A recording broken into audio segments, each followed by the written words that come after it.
اعوذ باللہ من الشیطان الرجیم بسم اللہ الرحمن الرحیم الحمدللہ رب العالمین الصلاۃ والسلام علی محمد وآلہ الطیبین الطاہرین۔ السلام علیکم ورحمۃ اللہ وبرکاتہ۔ ناظرین، آداب معاشرت کے حوالے سے پروگرام نجف دا ہیون چینل پہ آپ کی خدمت میں پیش کیا جا رہا ہے۔ آج ہم آپ کو بتائیں گے مرنے کے بعد سب سے زیادہ کام آنے والی چیزیں کون سی ہیں۔ انسان کو اپنی زندگی میں سب سے زیادہ اگر کسی ٹاپک یا کسی موضوع پر متوجہ ہونے کی ضرورت ہے تو وہ ایک عقل مند انسان کے لیے یہ ٹاپک ہے کہ مرنے کے بعد اسے سب سے زیادہ کیا کام آنے والا ہے۔ کیونکہ بھئی یہ تو آپ کو معلوم ہے کہ ہماری اس مختصر سی حیات میں، ہماری اس چھوٹی سی زندگی میں جو ہم گزار رہے ہیں، ہم جو بھی کام انجام دے رہے ہیں، ہم جو کچھ بھی کر رہے ہیں، وہ ایک لمیٹڈ پیریڈ کا ہے۔ کیونکہ ہماری زندگی بہت ہی مختصر ہے۔ ہم اپنی زندگی میں جتنا چاہے انتظام کر لیں، بھائی کوئی جو ہے وہ اتنا بڑا انتظام نہیں کر سکتا جتنا ہمارے گزشتہ بادشاہوں نے کیا، جن کے پاس پوری مملکت تھی، جن کے پاس پوری حکومت تھی، جن کے پاس سب کچھ تھا، مگر پھر موت ان کے لیے بھی تھی۔ کسی نے جنت بنوائی تو قدم رکھنے سے پہلے دنیا سے گزر گیا، کسی نے اپنی حکومتیں ہواؤں پہ کی، کسی نے اپنی حکومتیں پوری جو ہے وہ آدھی دنیا، 1/3 دنیا یا بہت سارے ملکوں میں حکومت کی۔ جو چاہتے حاضر ہو جاتا تھا، جس کا ارادہ کرتے انہیں مل جاتا تھا۔ اتنی بڑی بڑی جو ہے وہ شہنشاہیت اور ملوکیت کا زمانہ تھا، اتنے بڑے بڑے جو ہے وہ بادشاہ گزرے، مگر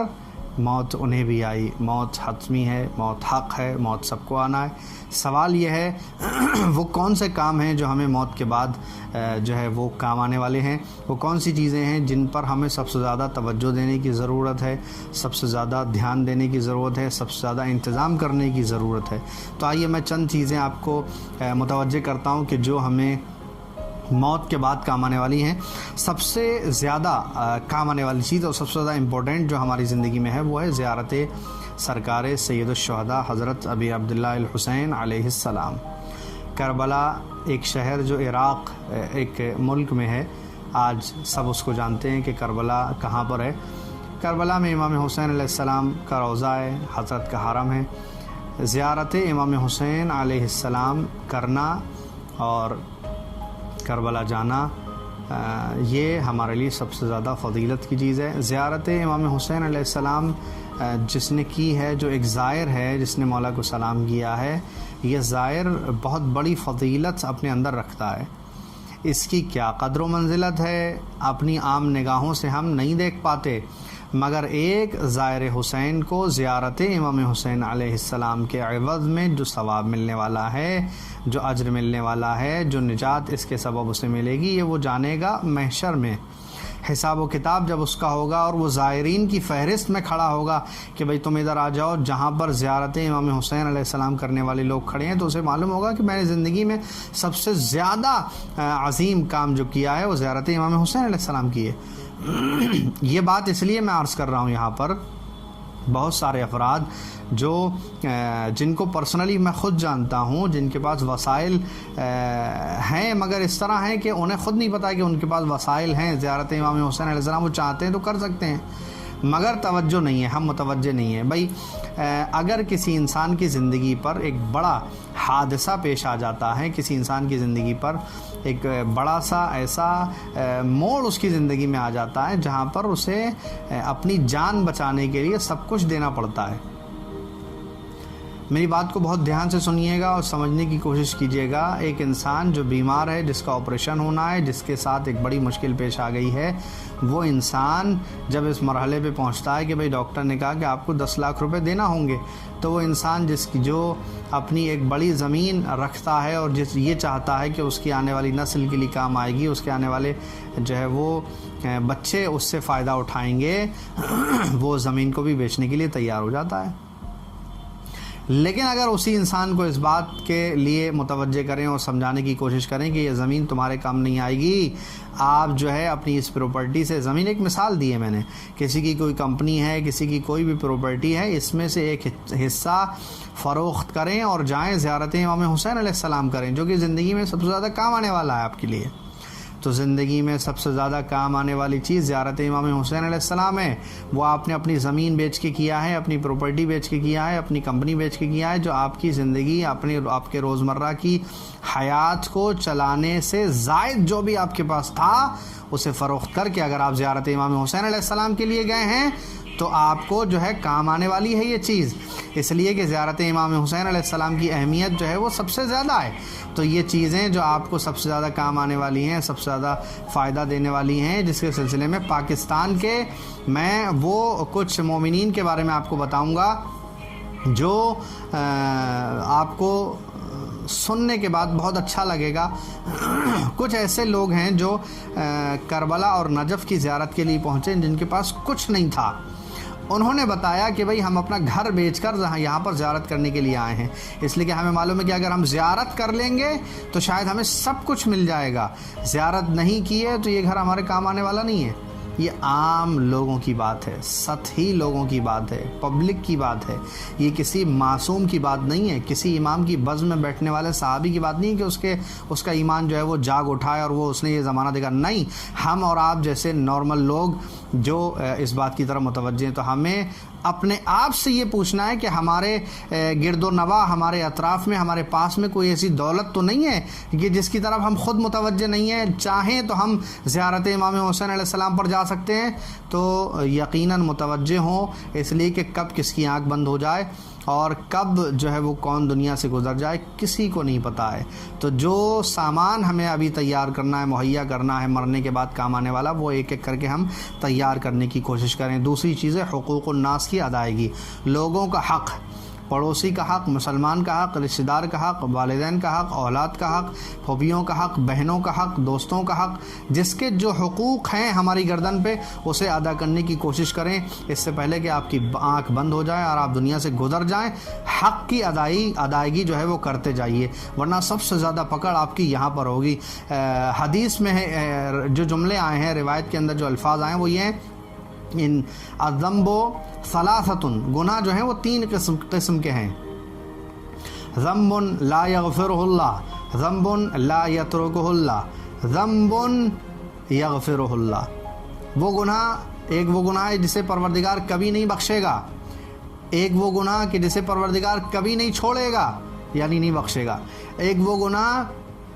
جسے پروردگار عالم بخش دے گا۔ وہ گناہ کہ جسے پروردگار عالم نہیں بخشے گا وہ کیا ہے؟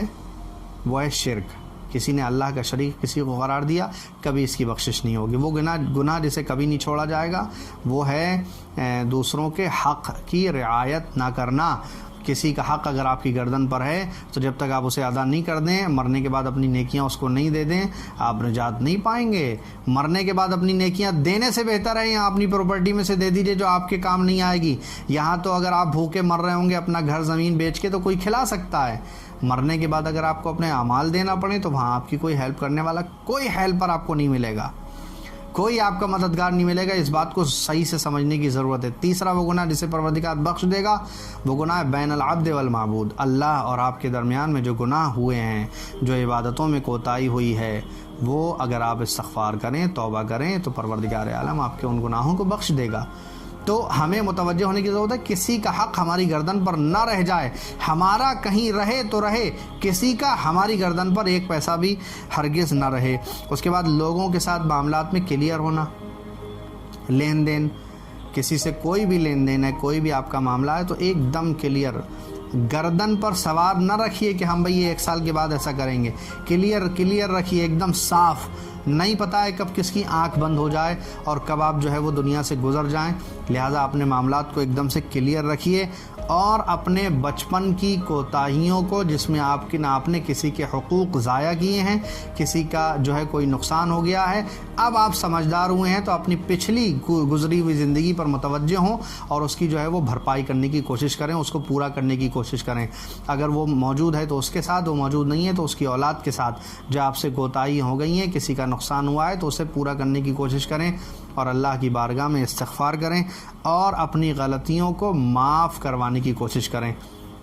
معافی ایک ایسی چیز ہے کہ جو انسان کو بہت آگے لے جاتی ہے اور انسان کو بڑا بناتی ہے۔ ظاہراً ہم یہ سوچتے ہیں کہ ارے ہم اپنے چھوٹے، ارے نارمل آدمی اس سے معافی مانگیں تو ہم چھوٹے ہو جائیں گے۔ ہرگز نہیں،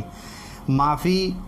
انسان کو ہمیشہ بڑا بناتی ہے، یاد رکھیے گا، کبھی چھوٹا نہیں بناتی۔ معافی انسان کو بڑا بناتی ہے۔ اگر آپ جو ہے وہ کسی سے کہیں گے کہ مجھے معاف کر دو تو آپ جو ہے وہ اس کی نظر میں بڑے بن جائیں گے، اللہ کی نظر میں بڑے بنیں گے، اس لیے کہ خود ان اللہ یغفر، پروردگار لوگوں کو بخشتا ہے اور اسے یہ بخشش بہت پسند ہے۔ اللہ چونکہ خود بھی معاف کرنے والا ہے اس لیے اسے معاف کرنے والے بہت پسند ہیں۔ آپ دوسروں کو بھی معاف کریں اور جو ہے وہ دوسروں سے سوری بولیں، دوسروں سے معافی طلب کریں اگر آپ سے کوئی کوتاہی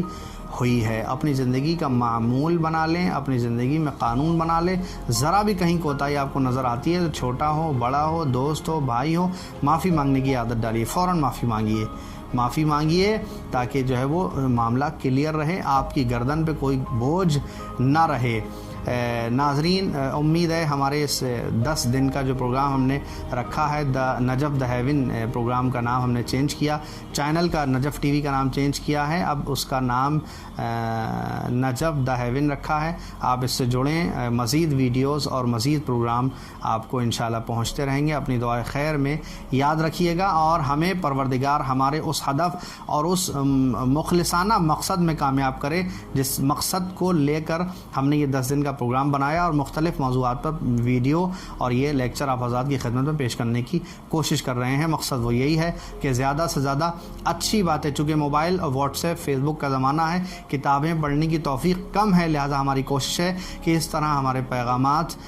تعلیمات اہل بیت اطہار علیہ السلام کو جو تھوڑا سا ہم سیکھ رہے ہیں دوسروں تک پہنچانے کی کوشش کریں۔ دعائے خاص میں یاد رکھیے گا۔ والسلام علیکم ورحمۃ اللہ وبرکاتہ۔